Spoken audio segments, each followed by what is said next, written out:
गुरु के सुमिरन मात्र से नासत नयनंत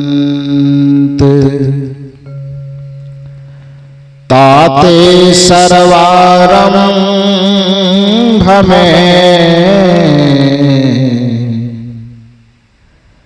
ध्यावत है सब संत। गुरु है बरा गोविंद से मन में देख विचार, हरि सिरजे तो बार बार, गुरु सिरजे तो पार, गुरु सिरजे तो पार। मेरे व्यवहारिक एवं पारमार्थिक जीवन के प्रबल प्रेरणा स्रोत परमाराध्य परम पूज्य सद्गुरुदेव जी छत्तीसगढ़ के पावन धरा जिला धमतरी के अंतर्गत नवागांव में आयोजित 2 दिवसीय सत्संग समारोह के प्रथम दिन के द्वितीय सत्र में मंच पर विराजमान सद्गुरु कबीर ब्रह्मचारिणी आश्रम नवागांव से पधारी हुई परम पूजनीय साध्वी श्री समता साहब जी एवं साथ में हमारी समस्त साध्वी बहनें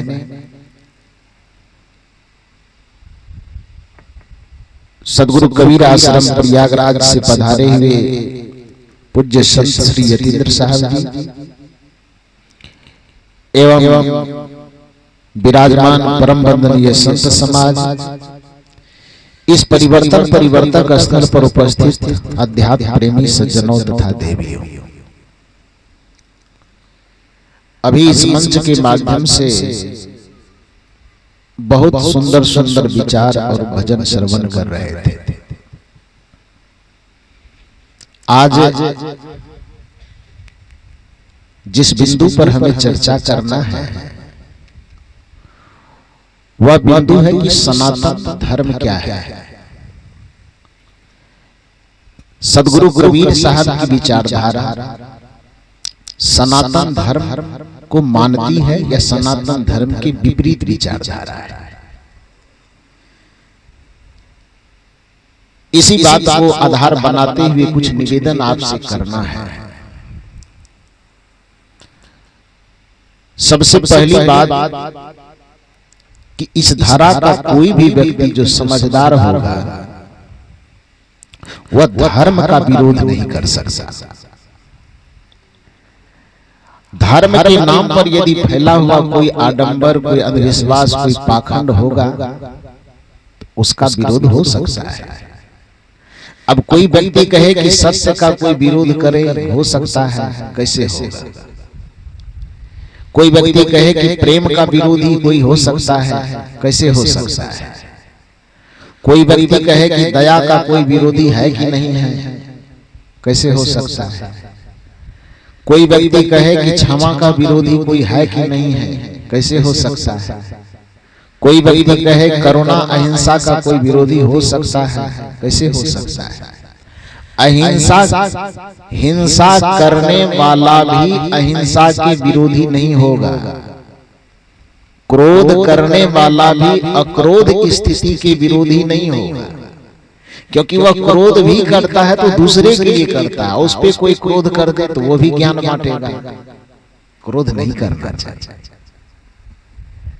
चोरी करने वाला भी चोरी का समर्थन नहीं करेगा। जो बेईमानी करता है वह भी बेईमानी का समर्थन नहीं करेगा। कहा जाता है कि एक जगह पर 5, 6, 10 चोर मिल करके किसी गांव में चोरी करने गए। तो चोरी करके आया और रात के अंधेरे में एक जगह पर इकट्ठा हुआ 10 आदमी और बैठ करके कहा कि चोरी में जो जो सामग्री हासिल हुई है, जो जो सामान लेकर के आए हैं, तो उसका बंटवारा कर। तो अंधेरा में उस समय मोबाइल वगैरह तो था नहीं कि लाइट जला करके देखा जाता। अंधेरा में एक जगह बैठ करके बस बंटवारा कर रहा है। तो बंटवारा करते करते आपस में सब चोर करता, देखो भाई बड़ा परिश्रम से चोरी की है, बंटवारा में बेईमानी मत करना, ईमानदारी से। चोरी करके आया है, दूसरे का सामान लूट करके आया है, लेकिन आपस में जब उसको बंटवारा कर रहा है तो वहां क्या कह रहा है? ईमानदारी से। तो वो चोरी का समर्थक हुआ कि ईमानदारी का समर्थक हुआ? ईमानदारी का। दुनिया से हम झूठ बोलते हो, लेकिन झूठ बोलने के बावजूद भी हमसे कोई झूठ बोल दे, झूठ बोलने वाले से कोई झूठ बोल दे, तुरंत वो खड़ा हो जाएगा, देख झूठ मत बोलना, एकदम सच बोल। यद्यपि वह झूठ बोल रहा है, फिर भी वह समर्थक किसका है? झूठ का कि सच का? सच का है।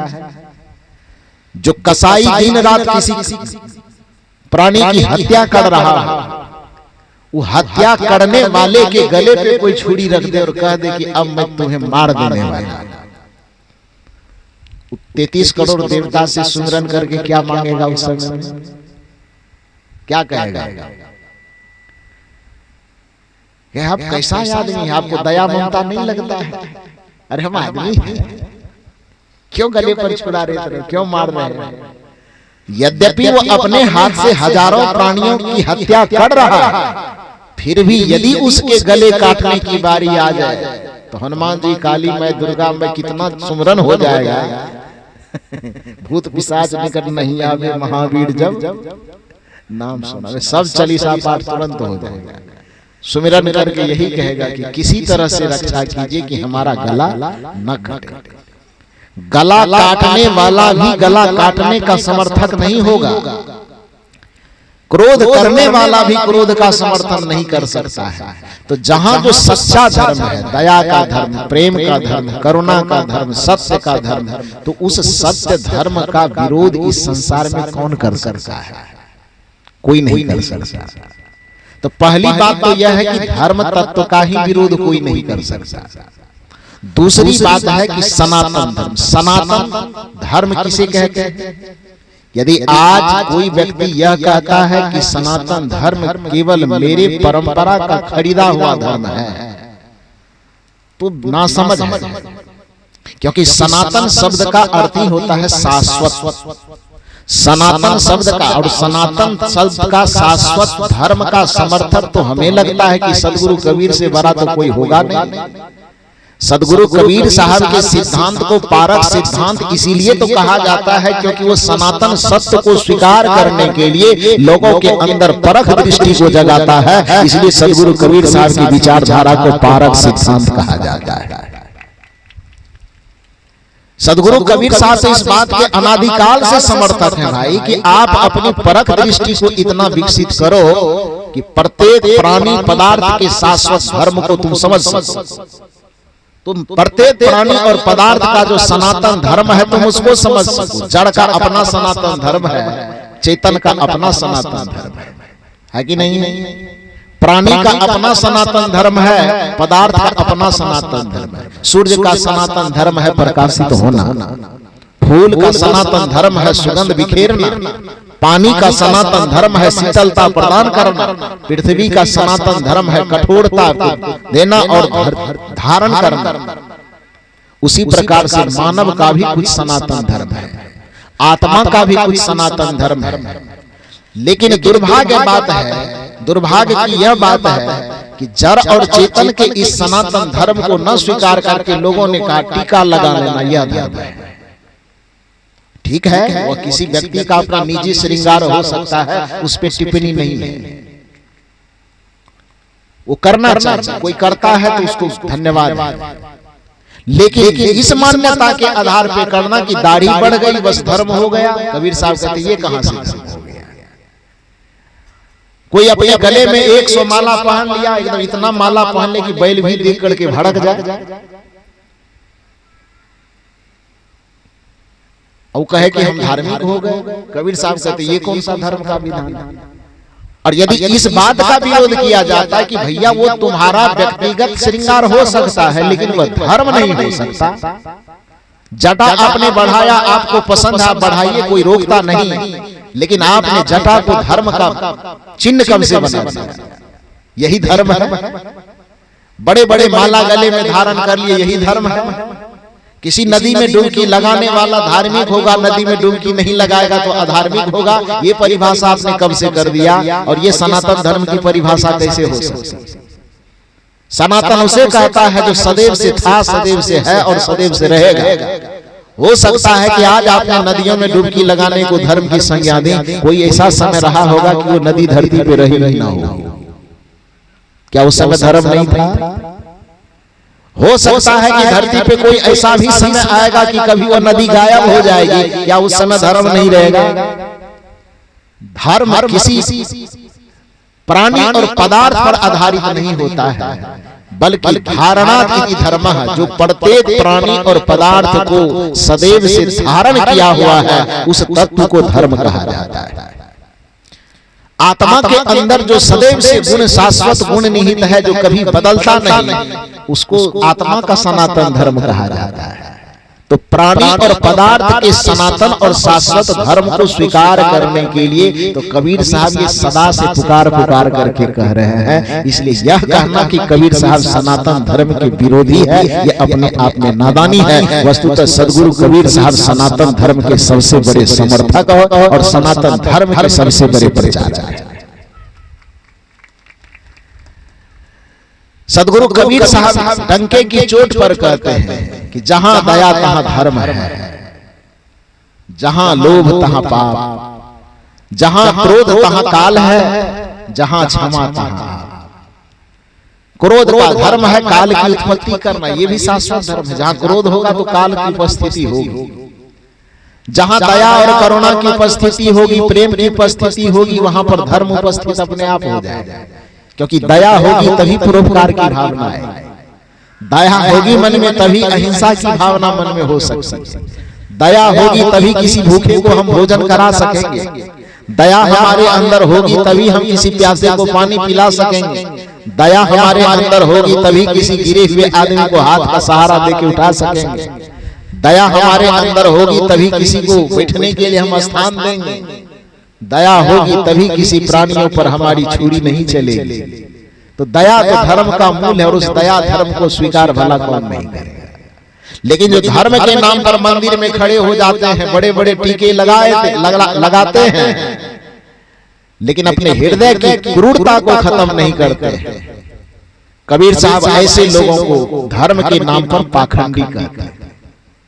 और धर्म का जो उस समय ठेकेदार बने हुए थे, कबीर साहब उनकी लीला को देख करके, उनके कर्म को देख करके इतने व्यथित हुए कि उनके धर्म के नाम पर उनके द्वारा किए जाने वाले कुकर्म का खंडन जब कबीर साहब ने करने लगा तो वो लोग समूह बना करके यह घोषणा करवाने लगे लोगों के बीच में कि कबीर साहब धर्म के विरोधी है।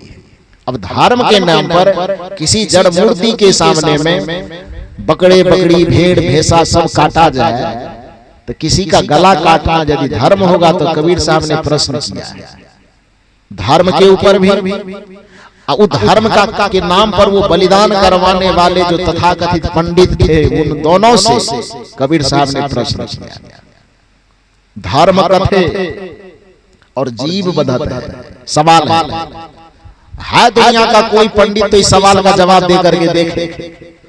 सदगुरु कबीर साहब का यह तर्कपूर्ण सवाल है कि धर्म कथे और जीव बधत है, अकर्म करे मेरे भाई। धर्म की कथन करता है, धर्म की कथा बोलता है, धर्म की आड़ में जीव का वध करता है, किसी प्राणी की हत्या करके उसका खून बहाता है। तो सदगुरु कबीर साहब का सवाल है कि धर्म कथे, कथे माने कहता है, धर्म कथे और जीव वधत है, जीव का वध करता है। तो अधर्म करे मोरे भाई, अकर्म करे मोरे भाई, ये तो अकर्म है, अधर्म है। धर्म कथे और जीव बधतु है अकर्म करे मोरे भाई। जो तोहरा के पंडित कहियो तो काको कहो कसाई। तुम्हें बता यदि जीव की हत्या करना भी धर्म की श्रेणी में आता है तो तुम यह बताओ कि जीव का वध करने पर भी हम तुमको ज्ञानी कहें, जीव का वध करने पर भी हम तुमको धार्मिक कहें, जीव की हत्या करने पर खून की नदी बहाने पर भी हम तुमको भक्त कहें, धार्मिक कहें, ज्ञानी कहें, पंडित कहें, तो भाई तू ही बता मुझे कि मैं कसाई किसको कहूं। इस सवाल का जवाब है किसी के पास? और इस सवाल का जवाब जब कोई व्यक्ति नहीं दे पाता है तो आप जानते हैं कि गांव देहात में एक कहावत है कि खिसियानी बिल्ली खंभा नोचे, है ना कहावत। इसका मतलब क्या हुआ कि कोई बिल्ली एक चूहा के पीछे पड़ी हुई थी। अब चूहा तो थोड़ा तेज तर्रार होता है, तो चूहा इतना तेजी से भागे, कभी इस मान में जाए, कभी उस मान में जाए, कभी उस मान में जाए, बिल्ली को पकड़ने ही नहीं दे। बिल्ली उसको झपेटा मारते मारते पकड़ने की कोशिश करते करते पूरा थक और चूहा को पकड़ नहीं पाई।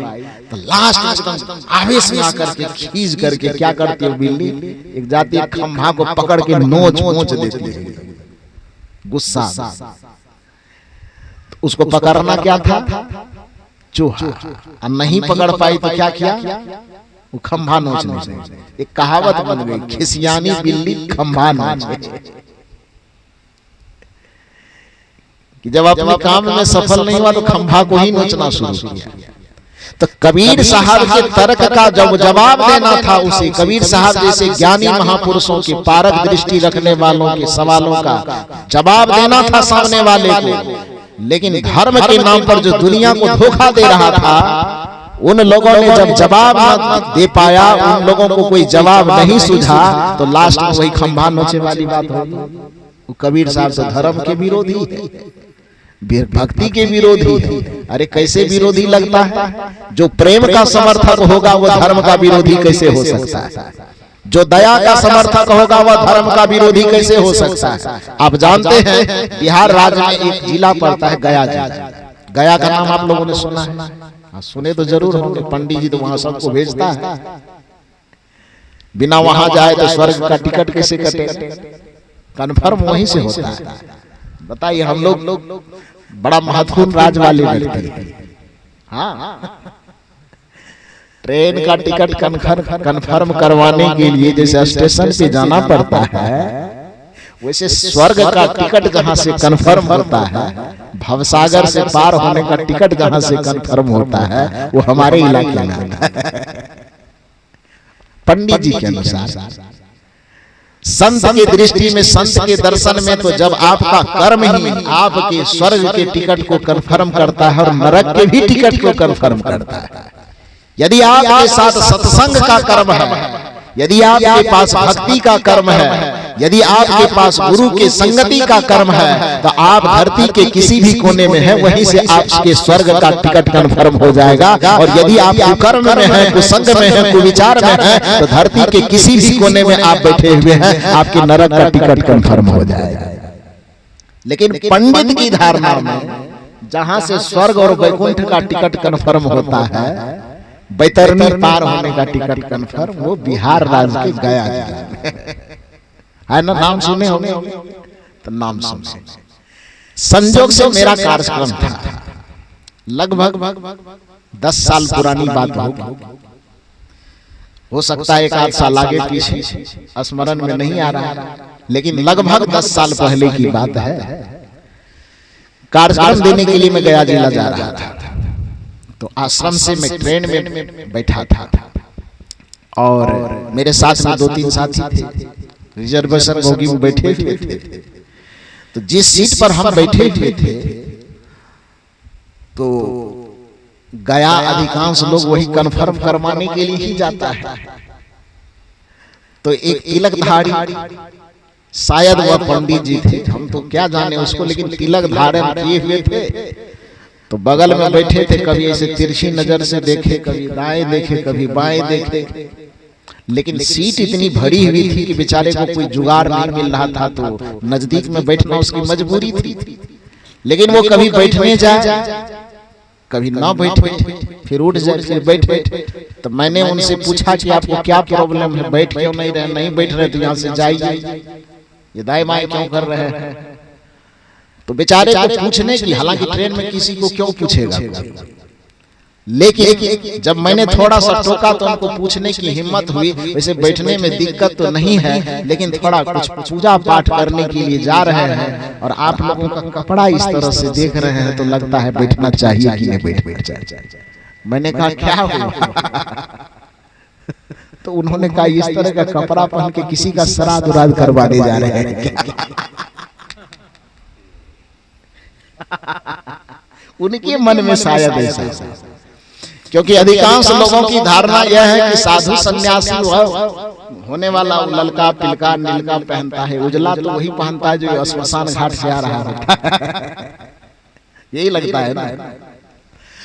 आप लोग चूंकि आपके नगर में, इलाके में इतने साधु लोग आते हैं और संयोग से, सौभाग्य से साधु गुरुजनों का आश्रम है, तो दिन रात इस वेश को देखते हैं तो आपके मन में सवाल नहीं होगा।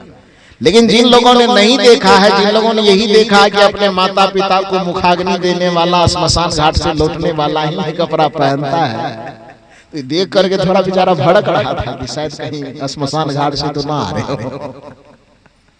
तो मैंने उसको निश्चिंत किया कि चिंता मत कीजिए, यह श्मशान घाट वाला नहीं है, ये साधु सन्यासी का वेश है। तब बेचारा पहले बैठ गया और बैठ जाने के बाद कहा कि आज तक मैं देखा हूं कि साधु सन्यासी तो ये लाल गेरुआ वस्त्र पहनते हैं, काला वस्त्र कहीं कहीं पहनते हैं, कहीं पीला पहनते हैं, कहीं लाल पहनते हैं, ये उजला वाला ये कैसे हो गया?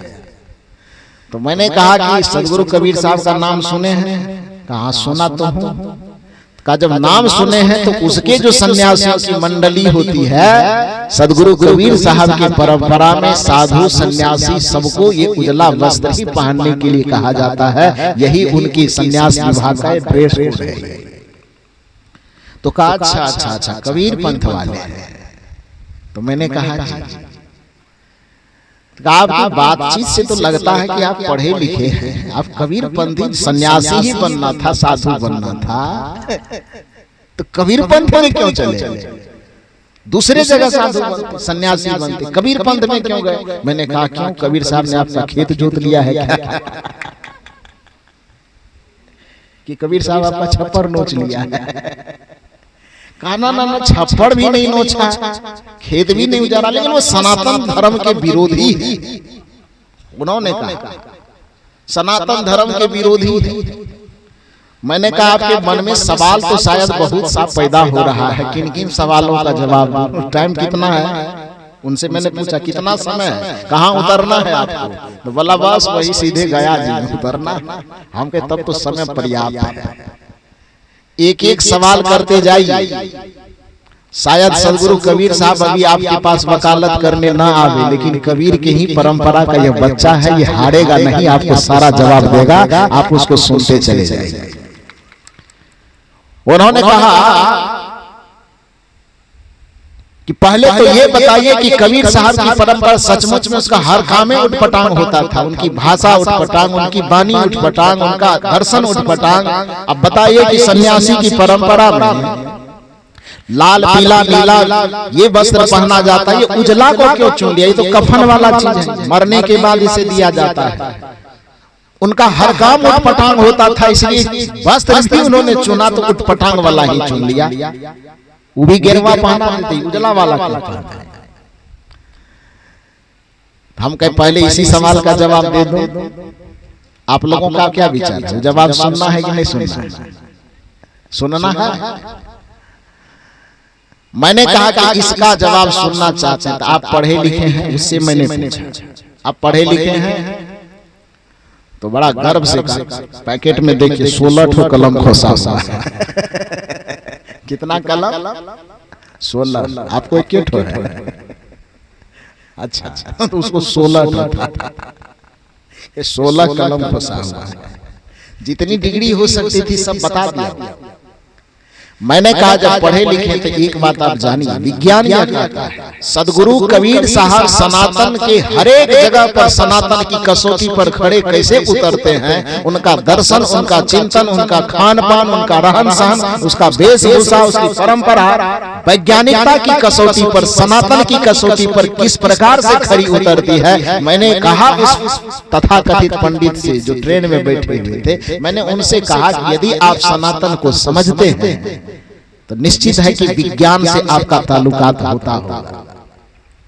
और वैज्ञानिक चिंतन यह कहता है कि पूरे प्रकृति में किसी प्राणी और पदार्थ का अपना कोई रंग नहीं होता है। हम लोग मैट्रिक से 10वीं क्लास से फिजिक्स को, बायोलॉजी को, केमिस्ट्री को जब पढ़ते आए हैं तो उसमें 10वीं क्लास से ही बच्चे को यह पढ़ाया जाता है कि दुनिया के जितने भी पदार्थ होते हैं, किसी भी पदार्थ का अपना कोई रंग नहीं होता।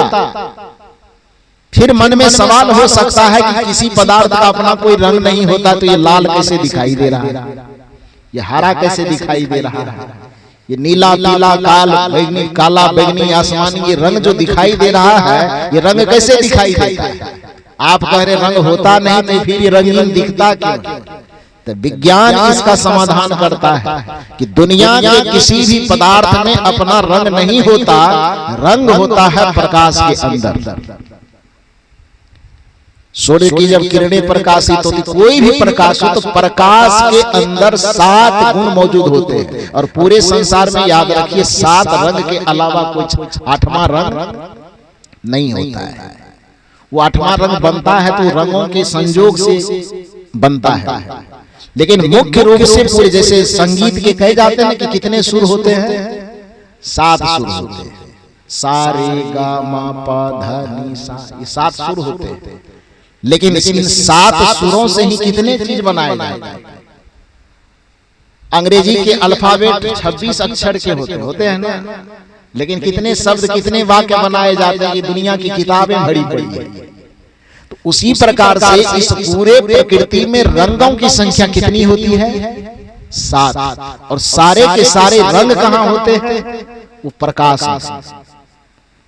विज्ञान यह कहता है कि प्रकाश में चूंकि रंग समाहित होने के कारण जब प्रकाश इस धरती पर आता है तो अपने किरणों के साथ वह रंगों को भी लेकर के आता है। दुनिया के जितने पदार्थ हैं, रंगहीन होने के बाद भी वह प्रकाश जब इस पदार्थ पर पड़ता है तो इस पदार्थ धरती के तमाम पदार्थों के अंदर 6 गुणों को अवशोषित करने की क्षमता होती है। 6 गुणों को अवशोषित समझते हैं ना, अपने अंदर वो खींच लेता, सोख लेता है अथवा समा लेता है। तो 6 अंदर को अवशोषित करता है, बाकी एक रंग को वह अवशोषित नहीं कर पाता है। तो जिस 6 रंग को अवशोषित किया उसको तो पचा डाला। जिस रंग को वह पदार्थ अवशोषित नहीं कर पाता है तो फिजिक्स कहता है, भौतिक शास्त्र कहता है कि जिस रंग को कोई पदार्थ पचा नहीं पाता उस रंग का वह परावर्तन कर देता है। परावर्तन समझते हैं, लौटा देता है। आवर्तन माने आना, परावर्तन माने जाना। तो आया तो 7, लेकिन 6 को क्या कर लिया, पदार्थ अवशोषित कर लिया। एक रंग जिसको वह अवशोषित नहीं कर पाया उस रंग को वह परावर्तित कर देता है, लौटा देता है। और जिस समय वह पदार्थ से वह रंग लौट रहा होता है उस समय जब देखने वाली आंख, देखने वाली दृष्टि उस पदार्थ की ओर मुड़ती है तो वह रंग कहीं भाग न जा करके बस वह रंग क्या होता है, हमारी आंख की रेटिना से टकराता है। क्या होता है, हमारी आंख की पुतली से आंख की रेटिना से टकराती है। और जैसे ही उस पदार्थ पर हमारी आंखें पड़ती है तो जिन 6 रंगों को वो अवशोषित कर लिया तो 6 रंगों को खपत कर ही लिया, लेकिन जिस एक रंग को वह अवशोषित नहीं कर पाया वह पदार्थ उसी रंग का दिखता है जिस रंग को वह अवशोषित नहीं कर पाया, इसीलिए वह पदार्थ हमें उस रंग का दिखाई देता है। ये कौन कहता है, भौतिक शास्त्र, फिजिक्स कहता है। ये पदार्थ विज्ञान का सनातन सत्य हुआ कि नहीं हुआ, इसको कौन नकार दे, कैसे नकार दे?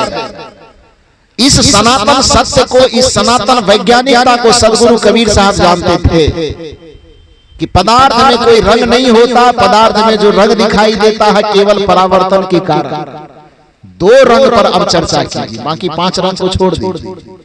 2 रंग की चर्चा कीजिए, एक काला एक उजला। आप कहेंगे कि नहीं ये कहां से दिमाग लगा रहे हैं, प्रकाश में रंग होता है नहीं होता है। यदि आपको ये यकीन नहीं होता, आपको लगता है कि लाल नीला पीला हरा सब इस पदार्थ का अपना ही गुणधर्म है, तो एक काम कीजिए प्रैक्टिकल करने के।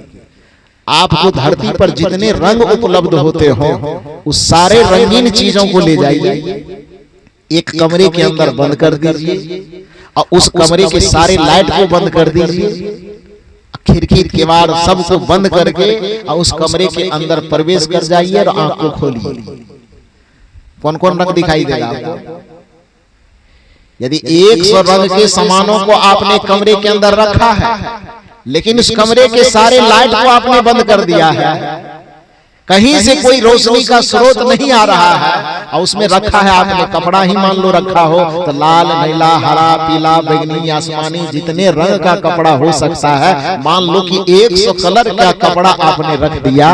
अब बाकी चारों तरफ से खिड़की फाटक दरवाजा सब बंद कर दीजिए, आंख पर पट्टी बांधिए और आराम से उस कमरे के अंदर प्रवेश कीजिए। प्रकाश का एक जरा सा तिनका भी उसके अंदर प्रवेश न करे और आंख खोल करके देखिए कौन कौन रंग दिखाई देगा आपको जी। थोड़ा जोर से बोलिए ना, कौन कौन रंग दिखाई देगा? क्यों? आप तो काला रखे नहीं थे, आप रखे हैं लाल, आप रखे हैं हरा, आप रखे हैं नीला, आप रखे हैं पीला। अब पूछ रहे हैं क्या क्या दिखाई देगा, तो आप कह रहे हैं काला। तो काला रखे थे, फिर काला दिखाई क्यों दे रहा है?